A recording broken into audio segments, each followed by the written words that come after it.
Deus, o salutaris nostre, Dominex Deus, Irinex Deus, Irinex Deus, Deus noster, Icalaete, Dominex Este, Rapa Angeli, Arcangeli, Ave Pateti, Lada Monteurem, Domino mio, Maestatis,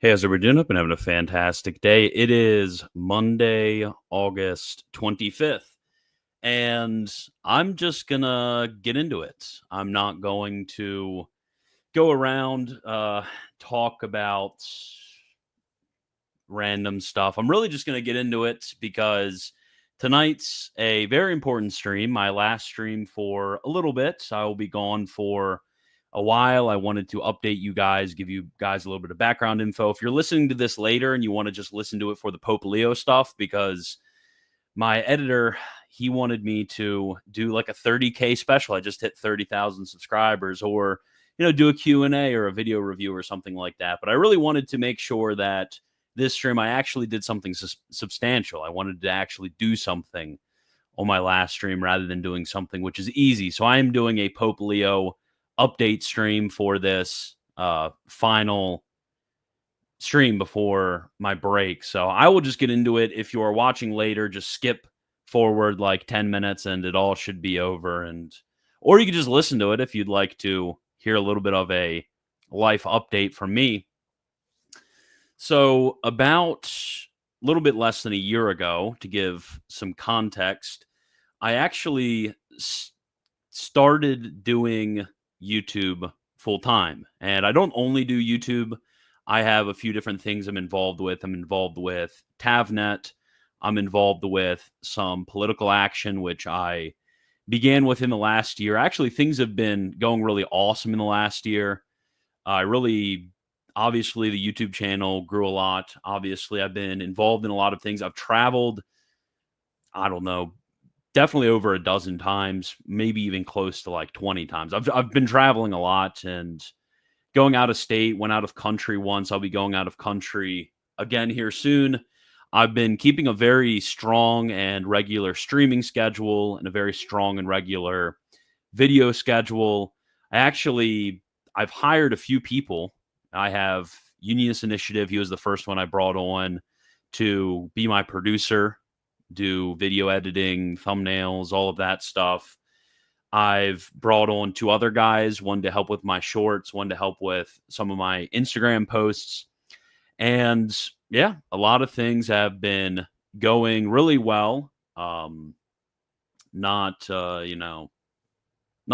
really been super wrong, except, it's been a lot of work, obviously. I've been doing a lot of different things in a lot of different areas.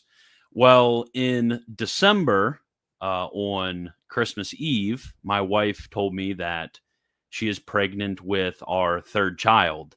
So I have a boy. He is about to be 4 years old. I have a girl. She is 2. Well, she turned 2 a few months ago. And then now I have a 3rd child who is coming tomorrow, and more on that in a second. So this is my 3rd child. It's just awesome. I don't know the gender yet. I always keep that as a surprise. I just think it's cool that way. I haven't even picked out a name yet. I've been going between a few names. So kind of have an idea how I want to name it. If it's a boy, if it's a girl, I just don't know yet. I want something, my wife and I talked about it. I want something that is distinctively American Catholic, because, I'm just in on it. I'm in on the mission of America becoming Catholic, and that's my life's work, and that will be my life's work until, Lord willing, until I die. So I think that's what I want for this next child. So it's been a lot of work. I decided when she told me that what I wanted to do is I wanted to work as hard as I could to make sure that I could take a break when the child came. I wanted to make sure that, I had money in savings. I wanted to make sure that I had work for publishing. So making sure that I had videos, clips, shorts, all of that stuff to where everything could continue to go on smoothly while I was gone. There wasn't some sort of month-long content drought. Those are the types of things that kill YouTube channels.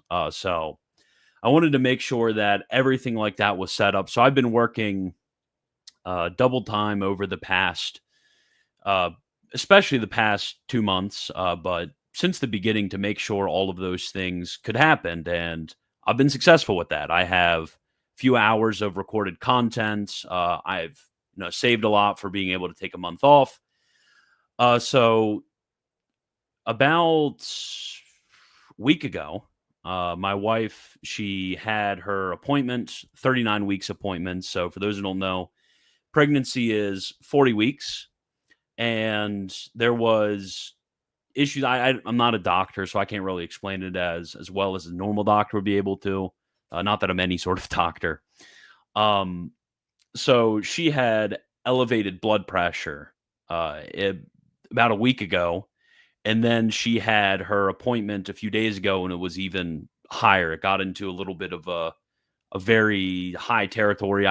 Apparently blood pressure, it's especially bad when you are pregnant because you can't really control it as well. Really the only way of being able to significantly reduce it, this is my understanding, doctors might be able to tell me I'm wrong, this is what I was told, is through having the child. So what the doctor said that this could be very dangerous, especially during delivery. If your blood pressure gets too high, it can actually, in some cases, be deadly. So that's remote. It being deadly is remote, but it's still a concern. So the doctor said that if you go any past your due date, then you will need to be induced, which means that the pregnancy through certain medical means. Again, I don't know how it works. Through certain medical means, the delivery is brought about and the child is delivered in a certain manner rather than having to wait until going into labor. So today is August 25th. Today is the due date.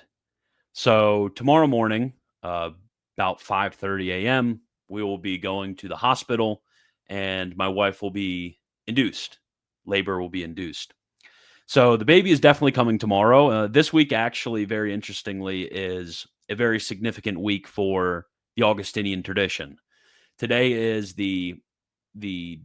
tomorrow is the feast of the Augustinian proto-martyrs, so the first Augustinian martyrs in North Africa who were martyred due to their refusal to be rebaptized by the Arians. Tomorrow is the feast day. The day after, is the feast day of Saint Monica, and then the day after that is the feast day of Saint Augustine. So it's a very fitting week for my child to be born because of my devotion to Saint Augustine and the Augustinians. My firstborn, his name is Augustine. I've always loved the tradition. So on top of that, I have put a few links in the description because I'm still paying everybody who works for me. Obviously, there are general costs that come about with running a YouTube channel. Again, I have savings, so it's not going to kill me if nobody wants to donate or anything like that. But I do have links. Preferable would be Patreon or PayPal as well. PayPal, you have recurring donations. So recurring donations are awesome if you can do any of those, or there's also the one-time donations as well through the multitude of links. I have everything from like Cash App to PayPal to a link on my website, anything like that. That would be very much appreciated if any of you would consider doing that, especially if you're considering doing something recurring, even something small, $5, $10 a month. That helps. And beside that, I've also decided that I kind of want to slow down a little bit. there's a lot of different long-term projects I want to do. Eventually, I want to start writing. I want to write books. I want to write journal articles, do more serious research. I want to do more translations. I've been honing, obviously, the last year especially, I've been honing my translation skills. I want to do a lot more stuff like that, more serious things. It feels like sometimes that live streaming it helps out. I know that there's a lot of people who say that they're helped out by it, but doing the more stable, serious, immutable, long lasting stuff, a live stream, within a week, it's something somewhat irrelevant. Within a week, you've already gotten 98% of the people who are going to watch it anyways. So I've been wanting to do more stuff like that. So when I come back, I'm going to do less streams. I think I'm going to do Monday, Wednesday, Friday. I'm going to have a much more secure streaming schedule of, review videos, lecture style stuff, Q&A, all that. It's going to be much more structured and much more consistent. I'm going to spend more time laying out things ahead of time, doing research, things like that. So things are going to change a little bit when I come back. I think that the time that I'm going to be gone, maybe about a month, it's going to depend. I'm not going to be able to give you a solid date, because the transitions with the birth of a new child, it can be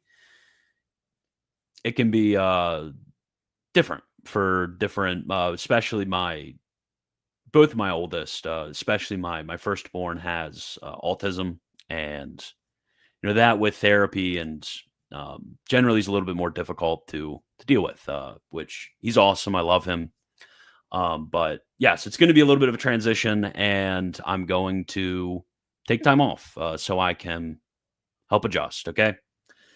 So that's everything. I think that's all. Definitely pray for us, especially seek the intercession of St. Monica and the 7 proto-martyrs of the Augustinian order. I would very much appreciate that.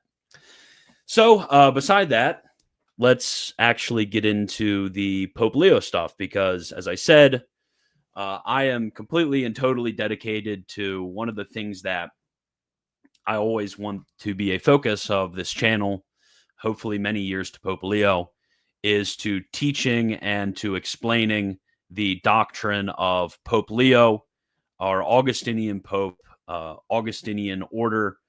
I love Pope Leo. So I'm going to be going through his stuff from August 17th to August 25th. Not as much stuff as I usually cover. I usually try every other week, but I wanted to make sure that I did one right before I left. So when I got back, I wasn't skipping a bunch of stuff. I wanted to get it as close as possible. So I will read all the super chats. I appreciate all the super chats. I just saw, I usually don't watch the chat when I'm streaming, but I saw a lot of those. So I appreciate that. I'll go over them at the end. This will be a shorter stream than usual. I'll try to get through everything so I can read off the super chats. Okay, so beginning with August 17th. August 17th, he had an awesome homily.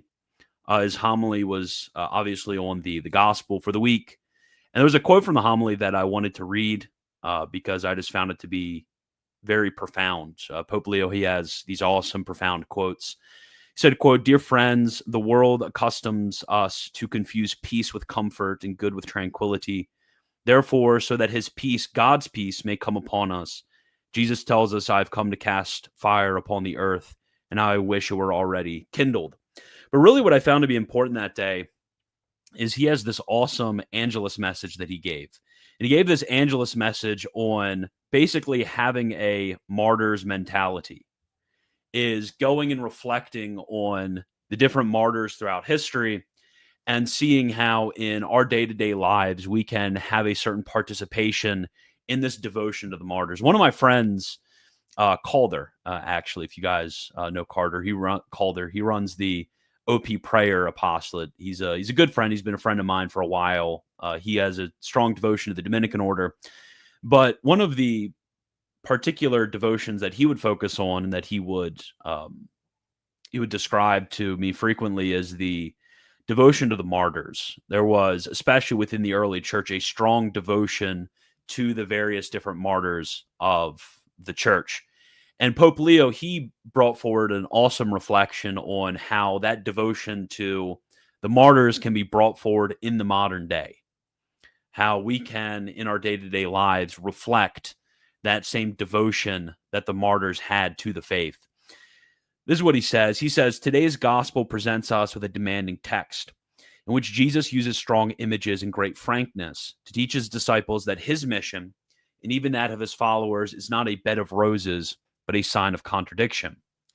In this way, the Lord anticipates that he will have to face in Jerusalem when he will be opposed, arrested, insulted, beaten, and crucified, when his message of love and justice will be rejected, when the leaders of the people will react with viciousness at his preaching. Moreover, many of the communities to which the evangelist Luke was writing were also experiencing the same thing. As the Acts of the Apostles tells us, they were peaceful communities that, despite their own limitations, sought to live the best they could the Master's message of love. Yet they were suffering persecutions.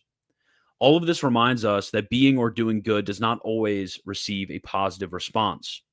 On the contrary, because its beauty at times annoys those who do not welcome it, one can end up encountering harsh opposition, even insolence and oppression. Acting in truth has its cost, because there are those in the world who choose lies and the devil, and who take advantage of the situation, often seeks to block the actions of good people.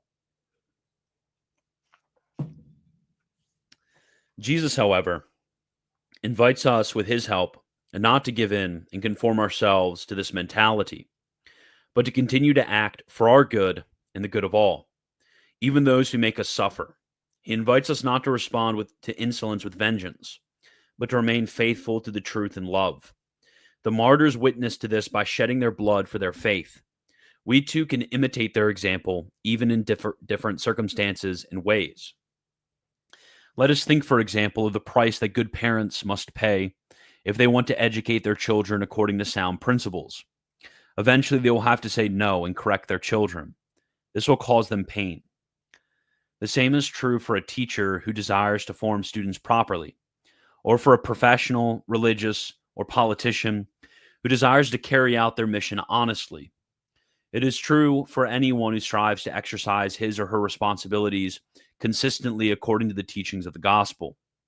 In this regard, St. Ignatius of Antioch, when traveling towards Rome to undergo martyrdom, wrote to the Christians of that city, "I do not want you to please men, but to please God." He added, "It is better for me to die in Jesus Christ than reign over the ends of the earth." Brothers and sisters, let us ask Mary, Queen of Martyrs, to help us be faithful and courageous witnesses of her Son in every circumstance, and to sustain our brothers and sisters who suffer for the faith today. It's just awesome. I just love this, because really what he does is he brings forward this principle from the Gospels that is obviously true, that when it comes to those who are trying to preach the truth, when it comes to those who are trying to preach goodness, when those who are trying to preach reform within any environment, they're going to meet with opposition. And this opposition is going to cause some sort of internal pain, internal turmoil, that when it comes to seeking the way of truth, the way of justice, the way of goodness, the way of following the guidance of the Holy Spirit, there's always going to be a certain degree of loneliness, of darkness, of opposition, of misunderstanding. All these things are going to necessarily follow upon what you're doing. I mean, even my patron, St. Thomas Aquinas, my other patron, my confirmation saint, St. John of the Cross, these were great holy and orthodox figures during their day, during, ye old trad days when we think that everything was awesome and everything was good. This is not the case. St. Thomas, during his time and immediately after his death, was called a heretic. St. John of the Cross, he was opposed, oppressed, tortured, and jailed by his own religious order. St. Ignatius, another saint who I love, he was opposed during his day very violently. He was considered to be one bringing forth a novelty. He was not highly regarded. St. Alphonsus Liguori, he was opposed by his government. He was opposed by Rome. Many of these saints who live faithful lives, they live very difficult lives, and there's a lot that opposes them. But in order to live the spirit of the martyrs, one takes that opposition and one, in a spirit of generosity, in a spirit of understanding and of love, even towards their enemies, they accept that. And that's truly remarkable. It's really, truly amazing. It's something that we're not worthy of. And it's something that when we look at the difficulties that we suffer, we're able to, in that same spirit of the martyrs, we're able to accept it and accept it for the salvation, not only of our own souls, but for the salvation of the souls of all of those around us, even those who are opposing us. And I find that to be challenging. It's very challenging. I think all in our own ways, we, in our own lay apostolates, we all understand that there is this opposition which can cause turmoil. None of us like to be misunderstood. None of us like to feel like what we're saying or doing can somehow have negative effects or can somehow not reach its desired effect. And we have to ask ourselves, like, how are we going to respond? How are we going to react? How are we going to take that reality, which is always present with true and genuine apostolic action? And we can examine ourselves in light of that. So the same day, on August 17th, he had lunch with the poor for the Diocese of Albano. It's just a short little message, not really much to it. And then on August 18th, he sent a telegram to the Ecclesial Conference of the Amazon. And he talked about the various different pastoral missions that he thought were fitting to this territory of the Amazon. And I think there's a lot here principle-wise to chew on. Obviously, not all of us have a very strong vested interest in what's going on with the Amazon. But what he says here, I think it's very important. I think what he says here, we can apply it to our own environments for how we are going to engage in the lay apostolate in our own countries, in our own subcultures, etc. He says, quote, "In this regard, he invites you to keep in mind three dimensions that are interconnected in the pastoral work of that region," so the Amazon. The mission of the church to proclaim the gospel to all, the just treatment of the people who dwell there, that's the second one, and the care of the common home, that's the third one. It is necessary, this is just awesome, it is necessary that Jesus Christ, in whom all things are recapitulated, be announced with clarity and immense charity amongst the inhabitants of the Amazon, so that we may strive to give them fresh and pure the bread of the good news and the heavenly food of the Eucharist, the only true means to truly be the people of God in the body of Christ. In this mission, we are moved by the certainty, confirmed by the history of the Church, that wherever the name of Christ is preached, injustice recedes proportionally. For as the Apostle Paul asserts, all exploitation of man by man disappears if we are able to receive one another as brothers and sisters.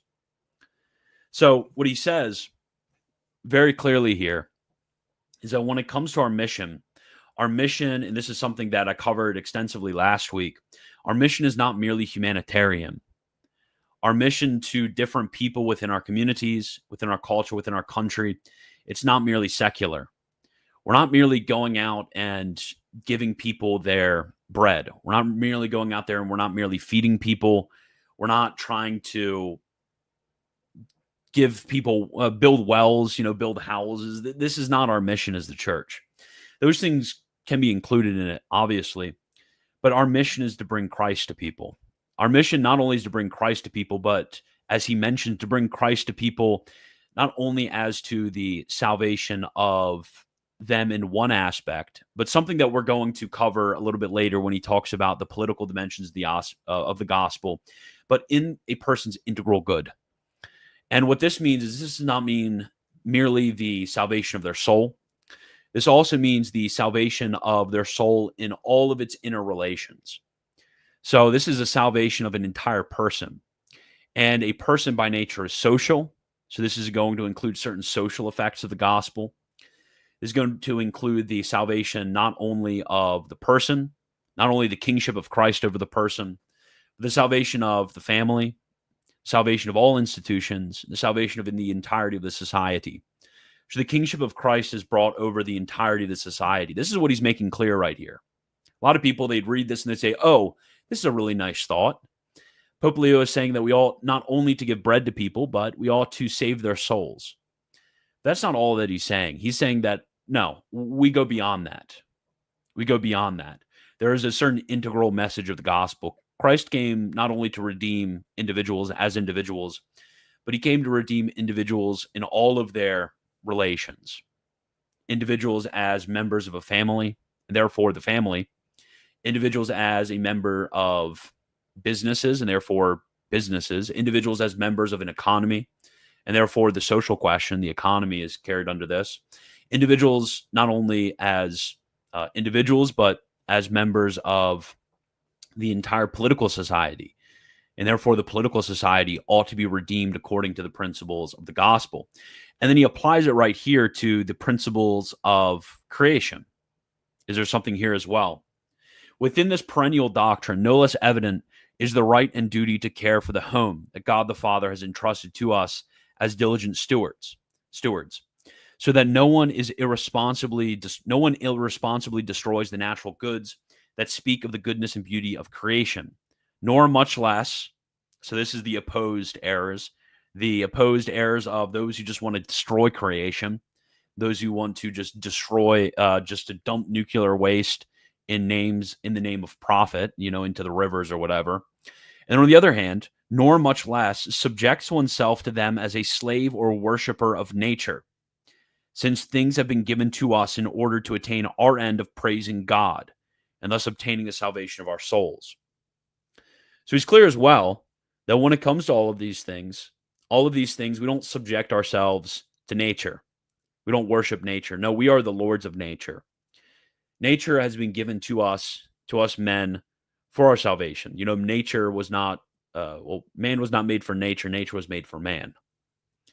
We have this idea that this is meant for the salvation of our soul. All things are made for the salvation of our soul. This is a fundamental principle, which is very clearly laid out from, obviously, in the Augustinian tradition, especially in his De Doctrina Christiana, especially in the tradition of the theologians, Lombard sentences. This is his very distinction, whereby he distinguishes all theology in Distinction 1, Book 1 of his sentences.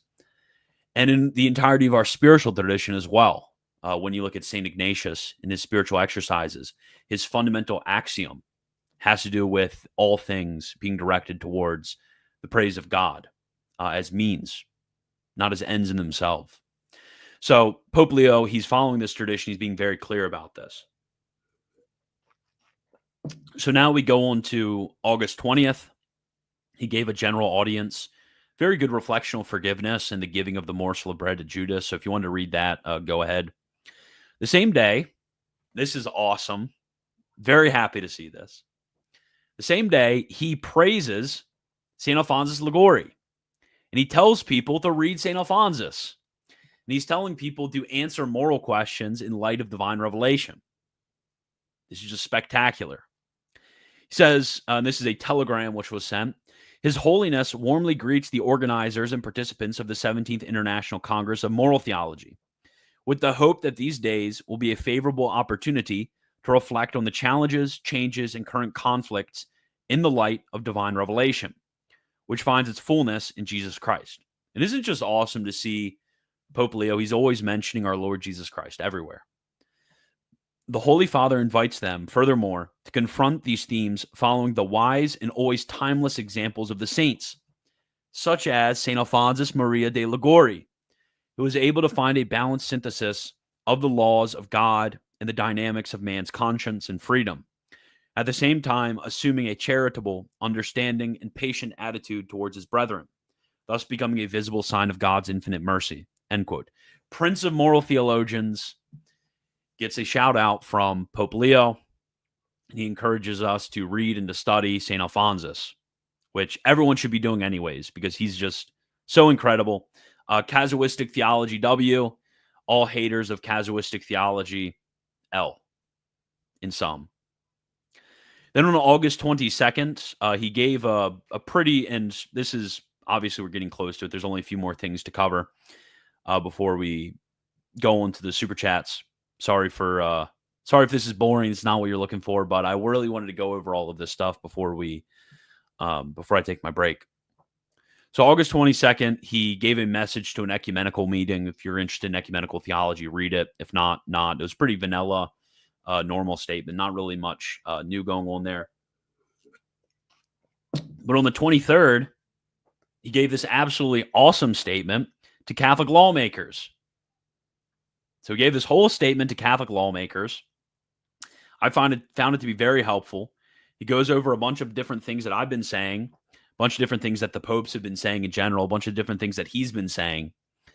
So we're going to go over it because these are the types of things that we need to know, that we're looking for in Catholic legislators, that those of us involved in Catholic action in the political sphere, that we are informing legislators of, that we are looking for in legislators, that we are guiding, informing legislators towards.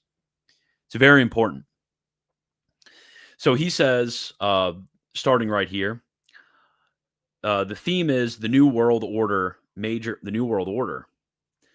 power politics, corporate dominions, and the future of human flourishing. And he says, in these words, I sense both a concern and a longing. We're all concerned about the direction our world is taking, and yet we long for authentic human flourishing. We long for a world where every person can live in peace, freedom, and fulfillment according to God's plan. To find our footing in the present circumstances, especially you as Catholic legislators and political leaders, I suggest that we might look to the past, to that towering figure of St. Augustine of Hippo. As a leading voice of the Church in the late Roman era, he witnessed immense upheavals and social disintegration. In response, he penned The City of God, a work that offers a vision of hope, a vision of meaning that can still speak to us today. This church father taught that within human history, two cities are intertwined, the city of man and the city of God. These signify spiritual realities, two orientations of the human heart and therefore of human civilization. And I want to be very clear here before I move on. A lot of people, they misunderstand the City of God. The City of God is actually a book that I had read before I became Catholic. I was still Protestant. I've always had a devotion to St. Augustine. One of the first theology books I ever read was his Confessions.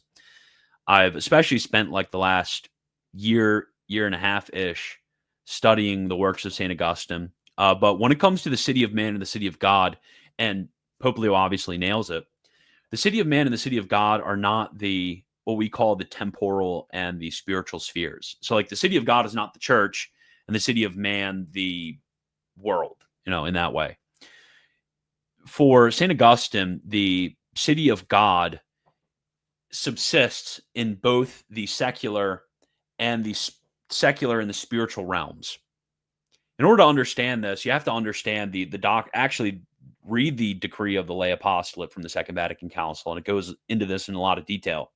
In Catholic theology, the natural realm, the natural sphere, obviously we agree with Vatican I that in principle there are two orders, the natural and the supernatural order.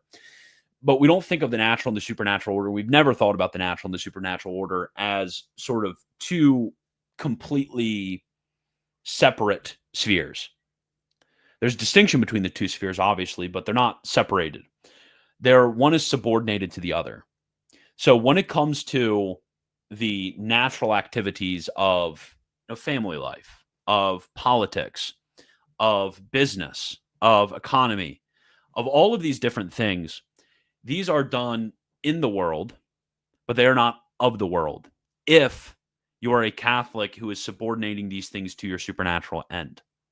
So these things done in a spirit of charity can be meritorious, and these things can belong to the City of God. So when it comes to the City of God, it's not just churchy, ecclesiastical things. It's everything subordinated to the end of the beatific vision, done with a principle of supernatural charity, which merits eternal life. Okay? So politics can be done in accordance with the City of God. Business can be done with accordance with the City of God. Everything can be done in accordance with the City of God. Family life can be done in accordance with the City of God. All of these things can be.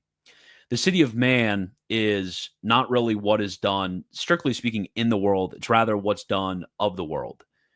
It's done in imitation of the God of this world, Satan. It is done in imitation of ways which are contrary to the gospel. It's done with selfishness, with hatred of our neighbor, with pride, with lust, with all of those different things. Those are the things which are done in accordance with the city of man. So this is what he says. The city of man, built on pride and love of oneself, is marked by the pursuit of power, prestige, and pleasure. The city of God, built on love of God, unto selflessness, is characterized by justice, charity, and humility. In these terms, St. Augustine encouraged Christians to infuse, this is very important, Augustine encouraged Christians to infuse earthly society, so saculum, like the secular sphere, with the values of God's kingdom, thereby directing history towards its ultimate fulfillment in God, which also allowing for authentic human flourishing in this life. This theological vision can anchor us in the face of today's current challenging currents, the emergence of new centers of gravity, the shifting of old alliances, and the unprecedented influence of global corporations and technologies, not to mention numerous violent conflicts. The crucial question before us believers, therefore, is this: how can we accomplish this task? And he hits it, he nails it out of the park. To answer this question, we must clarify the meaning of human flourishing. Today, a flourishing life is often confused with a materially wealthy life, or a life of unrestricted individual autonomy and pleasure. The so-called ideal future presented to us is often one of technological convenience and consumer satisfaction.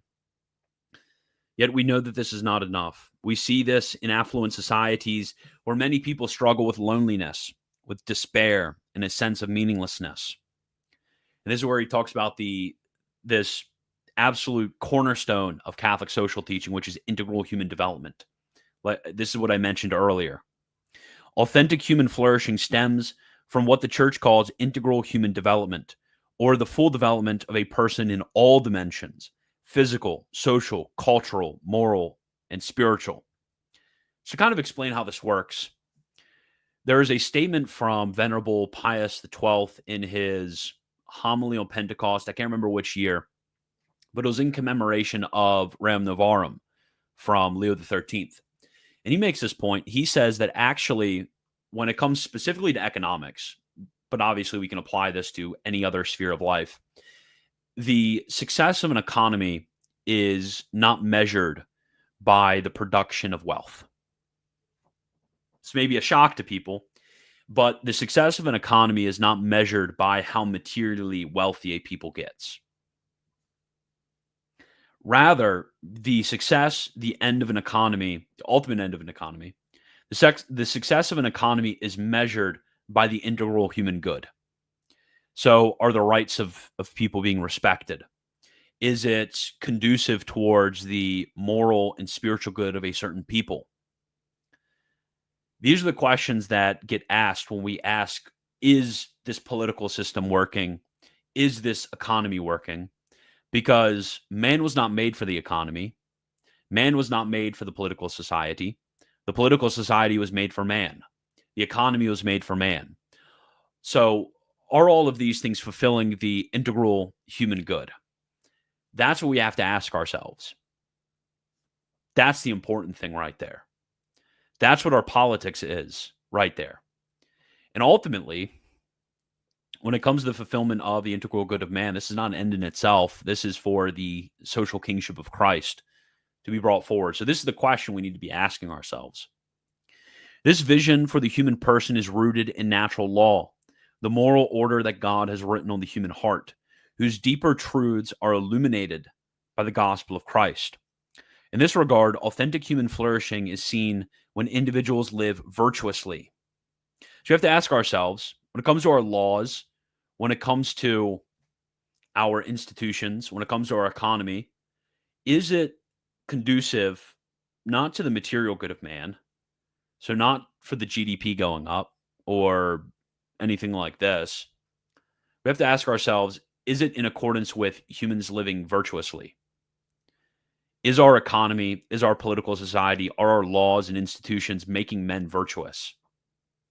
In Catholic social teaching, that is the end. We're not liberals. Liberals, whether conservative liberals or liberal liberals, whether liberals on the right or liberals on the left, liberals are marked by their idea, their ideology, their false ideology, their poisonous ideology, their damnable ideology, that the end of a society, the highest end of the economy, the highest end of society is the liberty of man. The liberty of man, the autonomy of being able to choose. But Catholic social teaching says no. Actually, virtue is a higher end than this false liberty. There's obviously the true human freedom of being able to be free from coercion and choose the good. There's obviously that authentic liberty of the children of God, which you can read Leo the 13th Libertas about this. But when it comes to the end of society, it's found in virtue. That's what we have to be asking ourselves in. When they live in healthy communities, enjoying not only what they have, what they possess, but also who they are as children of God. It ensures the freedom to seek truth, to worship God, and to raise families in peace. It also includes a harmony with creation and a sense of solidarity across social classes and nations. Indeed, the Lord came that we may have life and have it abundantly. The future of human flourishing depends on which love we choose to organize our society around. A selfish love, the love of self, or the love of God and neighbor. We, of course, already know the answer. In your vocation as Catholic lawmakers and public servants, you are called to be bridge builders between the city of God and the city of man. I would like to urge you this morning to continue to work for a world where power is tamed by conscience and law is at the service of human dignity. I also encourage you to reject the dangerous and self-defeating mindset that says nothing will ever change. Nothing will ever happen. Nothing will ever change. Listen to this. Pope Leo is against the nothing will ever happen, bros. Nothing ever happens, bros.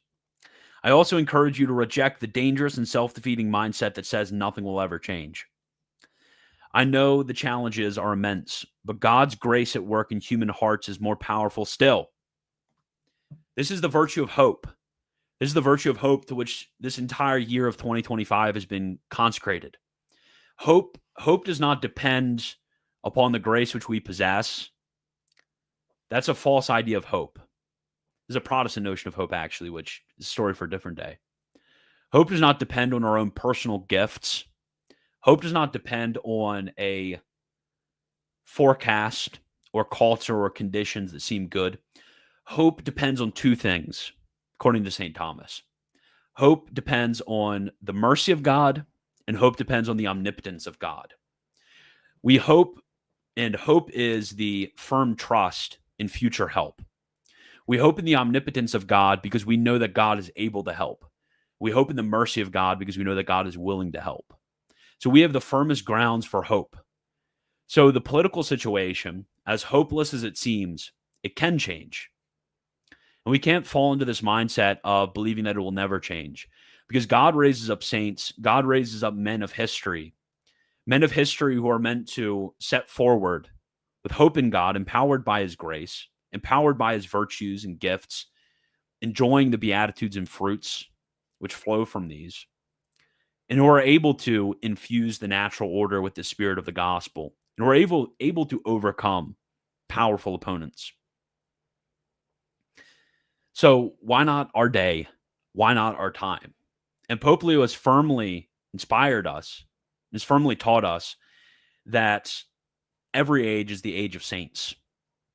Saints are not something, as he says, for a Baroque past. It's something for the present. And these saints are the ones who are able to, both obviously in the pastoral care of the faithful, but also in the work of apostolic action, being able to infuse all things with the spirit of the gospel. And that's what we're all called to. So you have to have hope. You have to have the diplomacy of hope. as Leo says. He says, my venerable predecessor noted the necessity for what he called a diplomacy of hope. I would also add we need a politics of hope, an economics of hope, anchored in the conviction that even now, through the grace of Christ, we can reflect his light in the earthly city. Thank you. Thanks to all of you for your dedication to bringing the gospel message into the public arena. Be assured of my prayers, your loved ones, your families, your friends, and especially today for those whom you serve.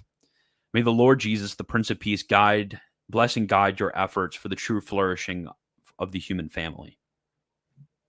So now moving on, he had a statement that he gave to the 4 general chapters. If you're interested in religious life stuff, he mentions some of this.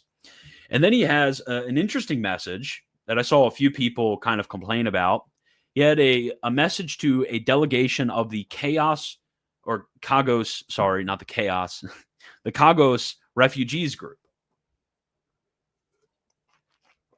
So the Kagos Refugee group it serves a certain ethnic group. And basically its whole purpose is what is called in the Catholic and even in some of the secular groups, it's called repatriation. So what's repatriation? This is a fancy way of actually, if you've ever heard of the term remigration, it's a fancy way of talking about remigration. Basically, the idea is that in Catholic social teaching, we have this category of the refugee. The refugee is the individual who their homeland has somehow been ravaged. It could be through economic hardship. It could be through war. It could be through the certain changes in climate that are going to destroy their homeland. So they need to seek refuge in another place. They are in danger of death in the place in which they live. So therefore, they need to go to a different place. Pope Leo and Pope Francis has spoke of the boldness of individuals who do not leave their homeland, who stay in their homeland to try to help fix the problem, who are willing to suffer even to martyrdom in their homelands. So he has spoken of these individuals, but obviously it is just to seek to leave one's homeland in these situations. And the teaching here, the idea is that when it comes to people groups, so there's a famous, I cannot exactly remember, it's from St. John Paul II, a pretty famous, let me see. I sent it to somebody. It's a pretty famous address that he gave to a group in the UN where he talked about peoples. There's this category of peoples in Catholic social teaching, which is basically what we would speak about. There's a lot of aspects to it, but it's basically a certain group which is bound by common language, land, heredity, culture. Like these are the different aspects. So it's not exactly aligning with the idea of a state or the idea of a political entity. In many political entities, there's actually multiple different nations or peoples. So, for example, in America, very clearly there is a Native American people.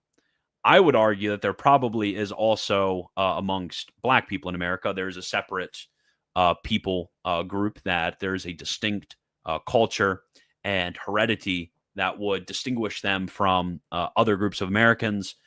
I would say probably Latin Americans. There's also this as well. White Americans. Am I allowed to say that? There's different people groups who are bound by these different aspects. And these people groups, they have actually certain rights. So, for example, there is a right not to have the existence of these different people groups harmed.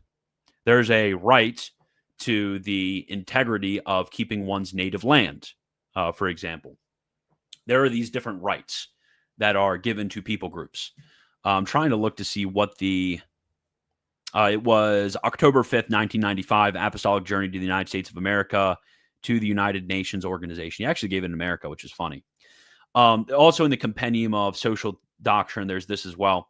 But basically, the reason that I'm yapping about all of this is that when it comes to Pope Leo and Pope Francis actually was one of the most intense of the people who mentioned these. He would assert the rights of these peoples. You'd have these refugees who would be removed from their land, and they have a right to their land. They would be removed from it due to economic hardship or whatever else, war, violence, anything else. And it would be up to the international community to facilitate what's called repatriation, to be able to go back to their homeland. This is the end of migration. So when it comes to the 10 million Somalian refugees in Minnesota and that area in the Midwest, the end of them being here is so we can send them back. According to Catholic social doctrine, repatriation is the end. The end of this is to fix the problem in Somalia so we can send them back. All of the people in Springfield who are Haitian refugees, we need to fix the problem in Haiti. Like that's the end of it. The international community fixes the problem in Haiti, sends them back. The idea of a refugee is not to move to a different area and stay there forever and to somehow mess with the local population groups. That is explicitly not the end of refugees. According to Catholic social doctrine, it's actually the exact opposite. We're supposed to help them with their own problems in their place to where they have moved from and to send them back. That's just the end. And he actually speaks to this group, their whole purpose is to facilitate repatriation for this certain group, the Kagos group. So part of this, I just brought forward a little quote. He said, "The renewed prospect of your return to your native archipelago is an encouraging sign and has symbolic force on the international scene." So he's saying this is a symbol for the international scene. What should happen everywhere? He's saying all peoples, even the smallest and weakest, all peoples, even the smallest and weakest, must be respected by the powerful in their identity and their rights. In particular, the right to live on their lands, and no one can force them into forced exile, end quote. So he's saying that this is part of the rights of people groups. As I explained to you earlier, there are these identifiable people groups. And part of this is not only language, heredity, and culture being the sort of historical and practical aspects to a certain group.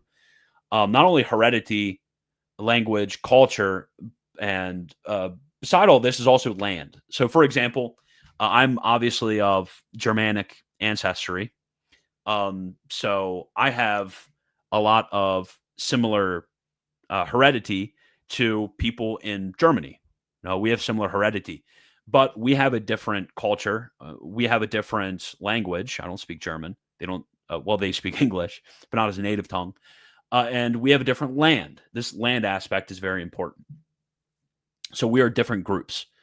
We are not, as Catholics, strictly speaking, the condemned error of nationalism, which there's a nationalism, which obviously like having pride in your country and supporting the good of your country, which is a good form of nationalism. But there's a bad form of nationalism, which is the idea that every single people group necessarily needs to have a state, and that every single iteration of an ethnic group needs to be in the same state. Like that's like when you see the magisterium speaking negatively about nationalism, that's what it means by that. But anyways, I've gotten myself in enough trouble by going over this topic. But yeah, that was an interesting comment. There's a lot of comments from this already from Pope Leo. Pope Francis, he talked about this a bunch. And then on the 24th, he talked about the insecurity of salvation for believers. He talked about the narrow is the way, which is leading to eternal life. And he specifically was said that this is speaking about believers, those within the church. So fewness of the saved for those in the church pilled, is Leo the 14th red pilled on this. But no, you can read that. I'm getting kind of close to the hour, and I want to get through those super chats. So that was the Angelus message on August 24th. Excellent message from yesterday. And then from today, and I want to kind of leave off with this quote. Pope Leo, he mentioned things to altar servers, message to altar servers from today, and he talks about the grandeur of the Mass and of the liturgy, the centrality of the Eucharist, and the beauty of the liturgy. And I just found it to be an awesome quote, so I just wanted to read that before I get into answering questions.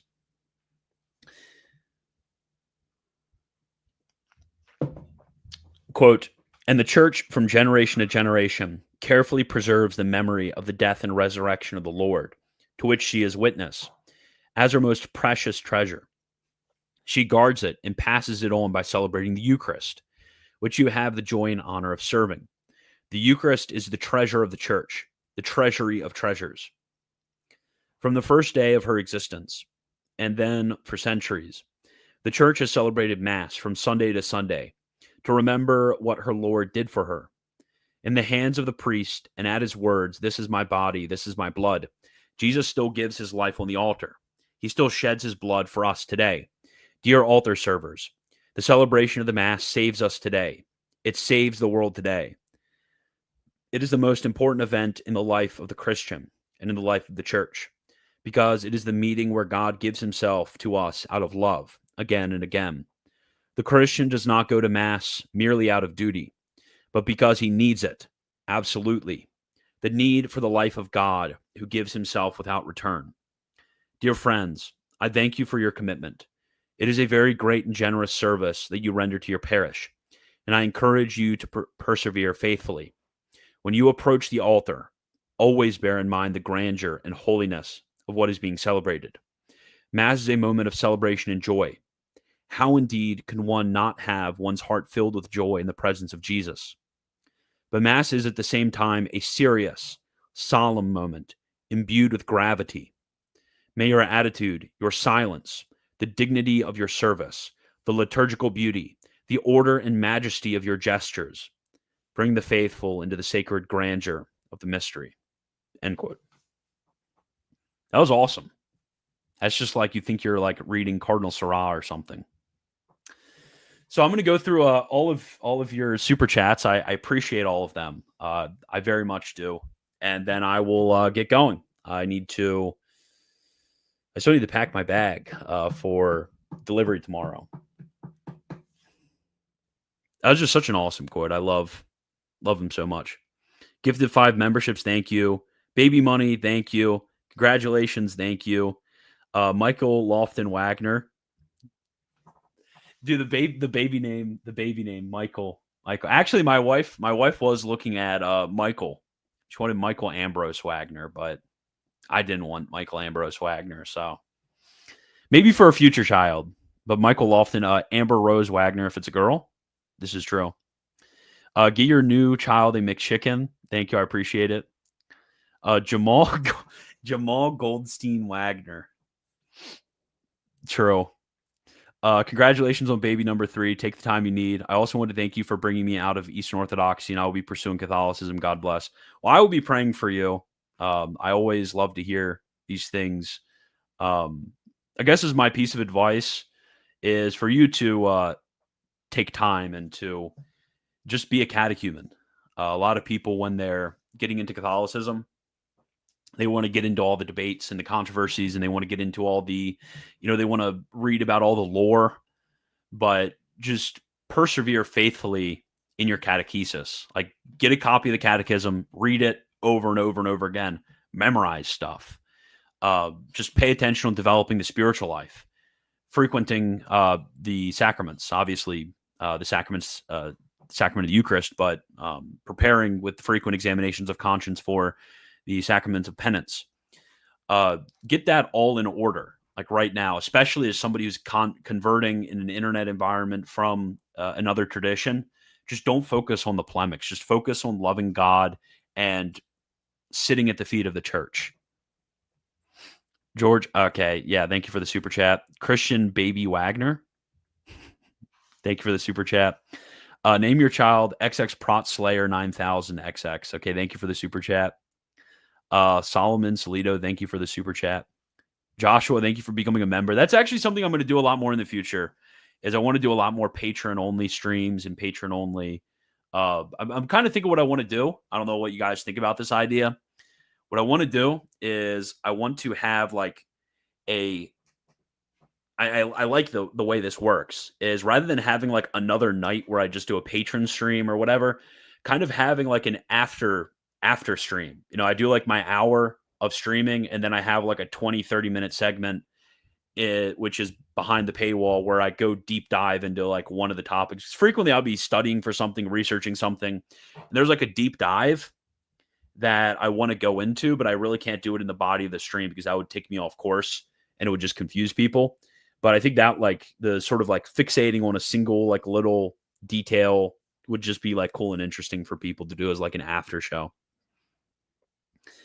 Baby coming a day late, middle name Leitner, so true. How do prots regain the state of grace after mortal sin? Perfect contrition all the time, and congrats. I pray things go well. I'm expecting my first. Awesome. Congratulations. It's truly amazing to have children. Yes, perfect contrition every time. Yeah, even my child is late. That's crazy. Blessings. Thank you, Kevin. Everyone, I hear that Kevin is going to be doing a stream on Thursday defending my honor because somebody came out with a video against me. I will say about the video that they did against me, I will say I have one thing to compliment, which is that one half, about 50% of the video was really, really, really good. 50% high quality, very high quality video against me for about half of it. Unfortunately, the other half of the video, not so great. The other half was, I think, pretty bad, actually. So, other half, not so great. Half of it was just spectacular. Some of the best Protestant videos I've ever seen, to be honest, for about half of the video. So, that's my review of the video. But Kevin is going to be, and DoorDash Thomist, I think, will also be on it. So, Thursday night, you should check them out. They'll be doing a stream defending me on Sola Scriptura. Congratulations on the kid. If it's a boy, you can name him after Blessed Stanley Rother, the first U.S.-born priest to be beatified, and the first martyr from the U.S. I was thinking Demetrius, servant of God Demetrius. I cannot say his last name because he's Russian, but he actually evangelized the area where my ancestors are from.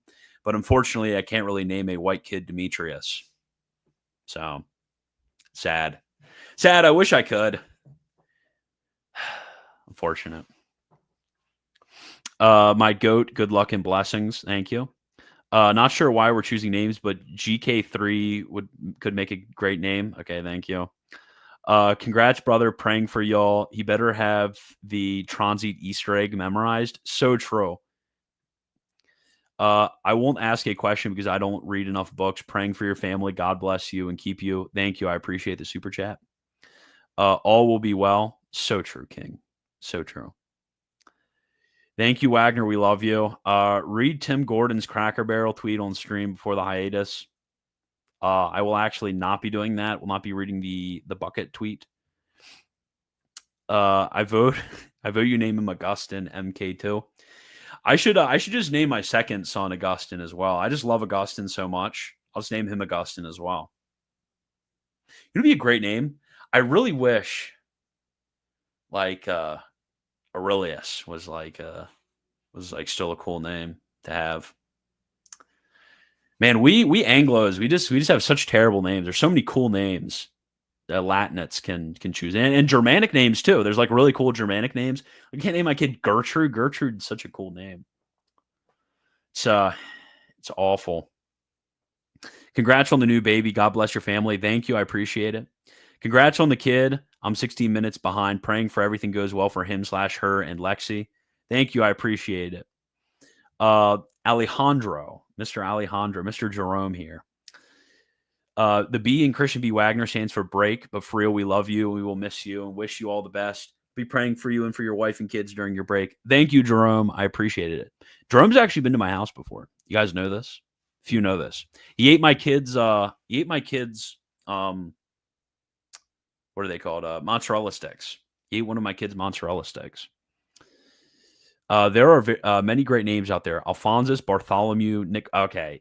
Thank you for this. Thank you for the super chat. Connor Saplet Wagner. True. I should name my kid Connor. Connor Saplet Wagner. I don't know why. I don't know why those two names go so well together. But thank you. I appreciate it, Taffy. I reject Vatican III. Okay, good. I thought you said Vatican II. Can I join the last stream? No, because you're Sicilian. I don't like Sicilians. Actually, I have a weird inquiry. I wonder what the genetic diversity between Sicilians and Germanics is. Okay, so let me look. So I just found out that actually the FST which is it's like a certain genetic difference between. It's basically measuring what is the genetic difference between uh, two different groups of people. Like it's comparing the diversity within a group of people versus diversity between groups. It's used by scientists for classifying the like distinct subspecies versus distinct species. It's pretty cool. I was reading up on it a lot because I'm a bass fisherman, so I was interested in the different species and subspecies of bass and like genetic diversity between different like native species of bass within different areas of the country and how massive stocking of bass have changed that.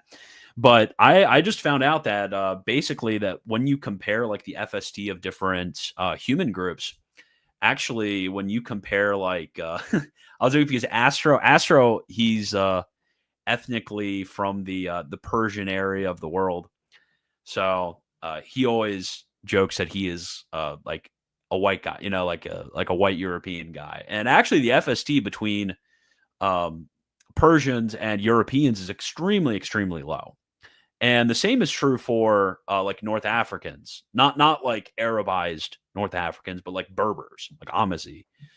So it's very different. But I'm wondering what is the FST difference between Germans and Sicilians. I bet it'll be massive, like new species, sort of massive. Oh wow! So ChatGPT is taking a really long time to answer. Oh wow, that's actually no, it's actually not that it's not that big. But it is pretty. It's probably the largest of all of the different European groups. Sardinians and Sicilians are the largest. So yeah. Anyways, so sorry for the esoteric lore right here. God bless, man. Praying for your family. Thank you for the super chat. Thank you for the well wishes for my break, Damien. He's awesome too. Let Antoninus and I join. Nope, I am gonna go pack. Please respond to my question on your Dyer versus Gordon video. There's hundreds of comments on that video. If you put it here, I can answer it, or you like email me or something, I can answer it. I'm not gonna go through like hundreds of comments of people crashing out on me. That's just kind of, I just haven't been checking my comment section recently. Game K Wagner. True. Congratulations. Thank you. Baby. Thank you. The K in both my username stands for Kevin. Thank you for your praise. True. Congrats and blessings to the baby. Thank you. Also, congrats on the amazing news of the new baby. What a blessing. I hope your wife is well. We'll be praying for both of you. Thank you. I appreciate it. If it's a girl, do Julia from Venerable Julia. She was a devotee of the Sacred Heart. Julia. Too close to Julian, the Pelagian heretic. So I'm just going to pass on that one. Sorry. Would never be able to get that out of my head. What's your favorite McDonald's item? I like the McChicken. Name him Job. Job Wagner. I don't know. Any recommendations for learning about Celtic Christianity? I guess you could just read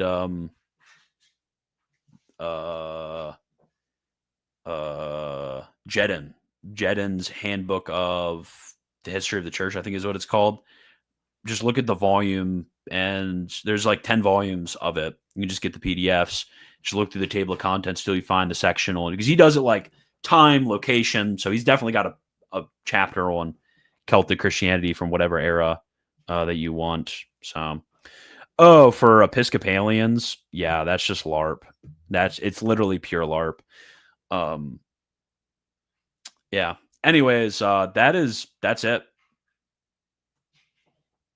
I'm actually gonna wait and see whether that guy who was what's my email? You can just email me at militantthomist@gmail.com. Okay. Or you could just ask Astro. I'm sure Astro can give you an answer. Actually, I might no, just joking. If it's an Astro, if I don't feel like answering it, I'll at least forward it to Astro and I'll just copy and paste his answer and give it to you. Okay. Philomena, if it's a girl. Titus Wagner. Nah, I don't know about that. Honestly, yeah, all these name suggestions suck. Dude, I might just name my kid Leo. Leo Wagner. And for the middle name, after one of the 7 Augustinian proto-martyrs, have a second Augustinian boy. If it's a girl, I'm just gonna crash out. I've no name choices. I have no name ideas. It's so over. I don't like any of them. But it's the prerogative. Saint Joseph, he received the name of our Lord. Adam, he named all of the animals. The patriarch Jacob, his wife. I tell my wife, she's like, she tries to give her input on the names. And I'm like, dude, I don't call my wife dude, but the equivalent of dude. Jacob, his wife literally died in childbirth, and he still didn't choose her name. Like her dying breath was, name the kid this, and the patriarch Jacob changed the name. So that's a lot of power over naming. So, anyways, it's a pretty large responsibility. I have to figure it out. John the Baptist Wagner, thank you for the super chat. I asked it in chat after my super chat earlier. Okay, well, I just email Luke Wagner. I have a family member named Luke Wagner, so that's not going to work. Gideon Lazar Wagner, so true. Thank you. Remember me, and I'll pray for your brethren. Stefan Wagner, no. Thomas, I want to wait. I eventually will have a Thomas, but I'm just not worthy yet. Just gotta wait. I like Leo. You guys like Leo? Leo is like the most common name these days. Yeah, exactly. It's like naming your kid Muhammad. It's like the equivalent of naming your kid Muhammad, where it's like, oh crap, there's a bunch of Muhammads. Like, dang, I guess the Muslims are taking over. It's like, hey, the most popular name is going to be Leo this year. Like, yeah, we're taking over. Problem? Cry about it? Like, that would just be so awesome if we all had kids. All of us who have boys, we just name our kids Leo, and the entire country is just like a crap ton of Leos. And we didn't even have the full year. We had like half the year, and we still won out on names. That would just be awesome to me. So I see the appeal of doing Leo. I think that maybe I will encourage. Okay. Some of you guys' names are Kanye Wagner, Photius Wagner, real. I love Saint Philomena, so true.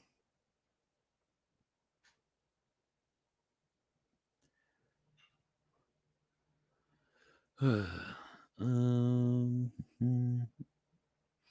the question is, so in regard to Octus Purus, do Roman Catholics reject St. Augustine's idea of man being able to be potentially be sinless, but God is not, never, nor will ever act upon allowing a man to be so?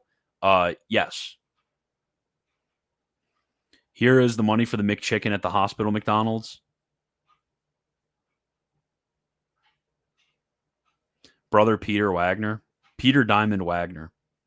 Choose one of the names from the Roman canon. I might have to do that. I might just, unfortunately, the induction is so early in the morning, so I won't be able to go to mass beforehand. I wanted to go to mass beforehand, but these stupid doctors, stupid lazy OBs are just like, let's get it done early in the morning so we can go home early. That's why there's actually like the most. This is a real red pill. Like the most fatalities, the most C-sections are on Fridays because all these OBs are trying to rush things to get the babies out because they're lazy and they want to go home. It's a Friday. So probably shouldn't talk bad about the doctors. Pray for the doctors, okay?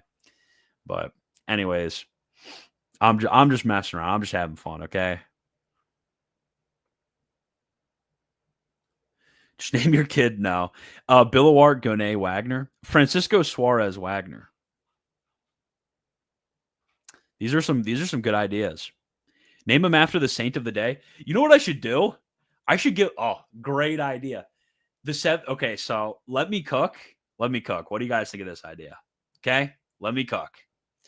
So tomorrow, as I mentioned earlier, which is very important for the whole plan, the 7 Augustinian proto-martyrs it's a feast day tomorrow. Let me cook. So, what if I just I named the kid Leo and just gave him 7 middle names? You can put as many middle names as you want. I just put each one of the names of the martyrs as middle names. So this is like the best idea I've ever had. Okay, wait, I don't remember the names off the top of my head. Let me see. It's Saint Liberatus's companions. Okay, let me see. Okay, so this is Leo Boniface Liberatus Servus Rusticus Rogatus Septimus Maximus Wagner. That's so awesome. That's like so cool. Here, Leo Boniface Liberatus Servus Rusticus Rogatus Septimus Maximus Wagner. You could just like, I could make sure I think about all the different combinations. I just read out all the combinations tonight. There can't be that many combinations of 7 middle names. It's probably like 7 squared, right? It's 49. No, it would be even more than that. I'm pretty sure it would be like thousands, probably more than that. Just find out which one is like the most aesthetically pleasing combination of those. Or I could just do Leo Boniface Wagner. Nah, but that's not fun.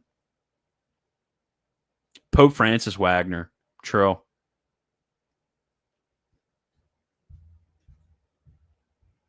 Ignatius Louis Wagner. Oh, yeah, it's also King St. Louis the Ninth's feast day tomorrow, right? Augustine and Constantine will be the most common names for Generation Alpha. That's so awesome. Can you maybe debunk the notion that Judaism's an off branch of early Canaanite polytheism, struggling deeply?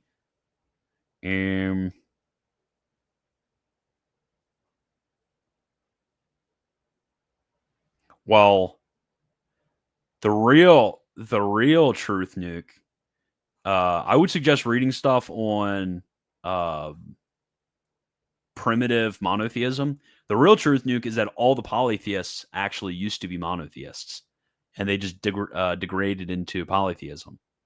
Like when you look at really, really ancient Egyptian religion, for example,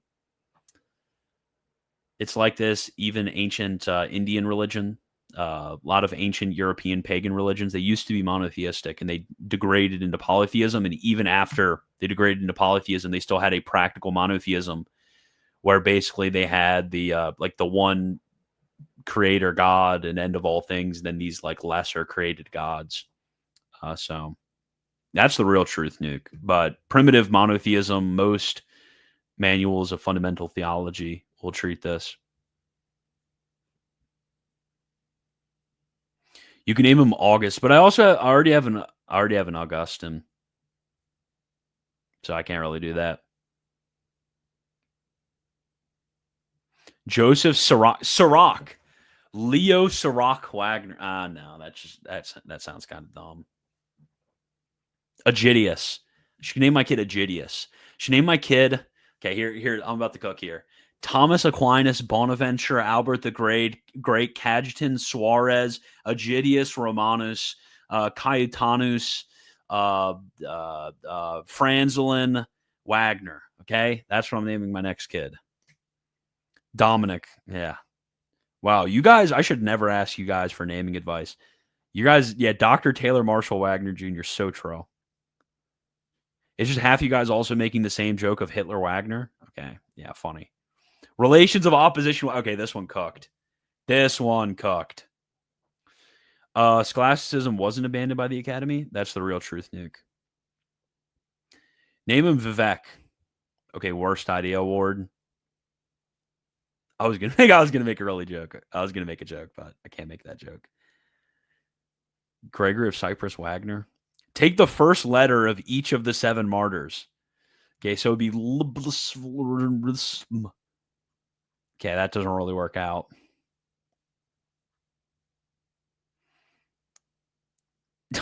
No, like these. It's literally the same joke. It's the same joke.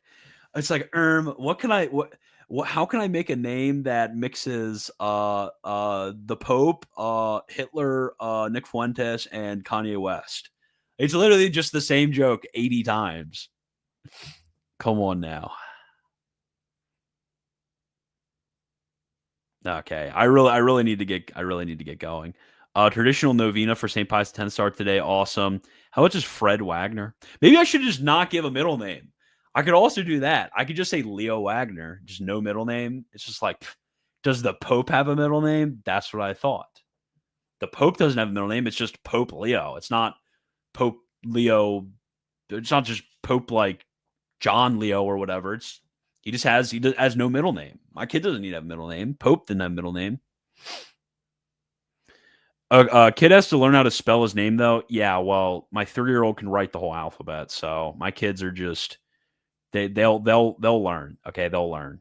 He can like sit there. He can't talk because he's autistic, but he can sit there. Well, he can say words, but he can't really talk.